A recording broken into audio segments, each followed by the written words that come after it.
અને આ મત વિસ્તાર મોટે ભાગે સત્તાની સામે રહેનારો મત વિસ્તાર છે. એટલે ગોપાલ ઇટાલિયા એટલે આપના ઉમેદવાર અને ભાજપના ઉમેદવાર કિરીટ પટેલ વચ્ચે શરૂઆતથી જ મજબૂત ફાઇટ થઈને એવા સંજોગો હતા.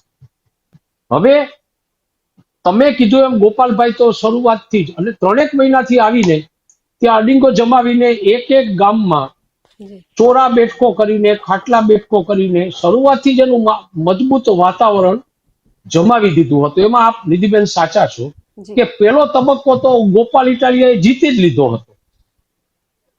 ત્યારબાદ ઉમેદવાર તરીકે કિરીટભાઈ પટેલ આવ્યા અને રહીને નીતિનભાઈ રાણપડિયા કોંગ્રેસના ઉમેદવાર તરીકે આવ્યા છે. નીતિનભાઈ તો મને એવું દેખાય છે કે સ્પર્ધામાં નથી, પણ અત્યારે સીધી ફાઇટ ભાજપના ઉમેદવાર અને આપના ઉમેદવાર વચ્ચે ચાલે છે. એવી સ્થિતિ વચ્ચે આજે અત્યારે જે મતદાન થયું ને એ પરિસ્થિતિમાં સવારના 7 વાગ્યાથી બપોરના 2 વાગ્યા સુધીમાં ઘણું બધું મતદાન થઈ ગયું. રાજકીય નિરીક્ષકો માટે પણ આ મૂંઝવણનો સવાલ છે કે સવારમાં ખૂબ લાંબી લાઈનો લાગેલી